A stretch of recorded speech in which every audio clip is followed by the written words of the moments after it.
Parents in New Hampshire are upset about how their unvaccinated kids were treated at the prom. Students who haven't had the shot were marked on their hands with a Sharpie. Now, the school says it was for contact tracing. WBZ's Mike LaCrosse is live in Exeter tonight with the story. Mike? David, parents are very upset, but they're worried to speak out, so they're voicing their concerns through a local state representative. They were horrified, to be perfectly honest with you. Parents of Exeter High School students are upset with how the school did contact tracing during the senior prom. They want their voices to be heard, and they're afraid to speak out. You see that.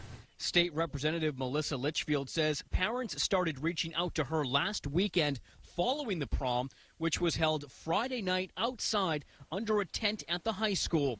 The school district says students who were not fully vaccinated or unable to show a vaccine card had a number written on their hand. Representative Litchfield shared these photos sent to her from parents. I just think that in this day and age, it probably wasn't the best choice of how to handle things, simply because it's a matter of show your papers, and if you don't produce your papers, we're going to brand you. Every few songs, the students were asked to raise their hands so it could be determined who they were dancing around. The district says this was all part of its contact tracing system. Exeter High School principal Mike Monahan reports students and parents' feedback has been positive.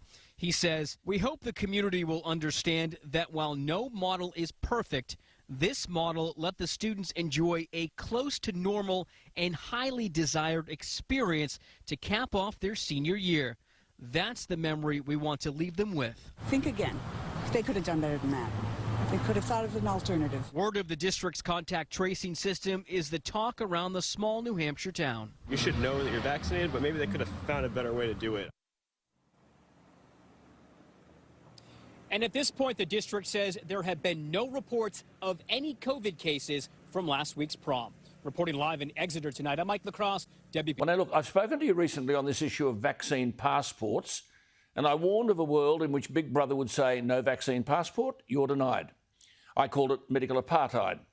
There was previous talk by the Prime Minister that we might even need vaccination passports to travel interstate. Now, if we reach this point, we're no longer a free society.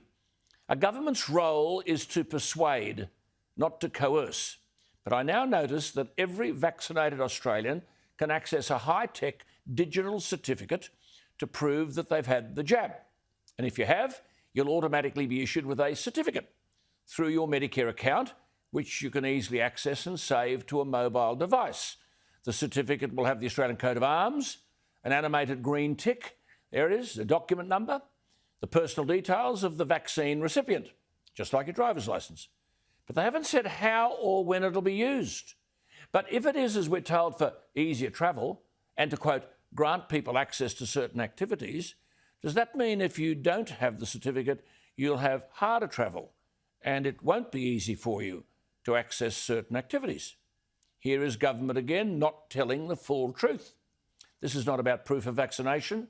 Why do you need proof of vaccination? This is a vaccine passport under another name. Look out, they're coming after us. We've reached what George Orwell warned about in 1984, where he said, quote, every record's been destroyed or falsified. This is what he forecast. Every book rewritten, every picture repainted, every statue, street and building renamed, every date altered, and the process continues day by day. Nothing exists except an endless present in which the party is always right, unquote. I'm a very positive person. My negative question to you is this: are there enough of us to fight this continuing erosion of freedoms? What do you think? Email me, alan@skynews.com.au. The text line 0414 000 848.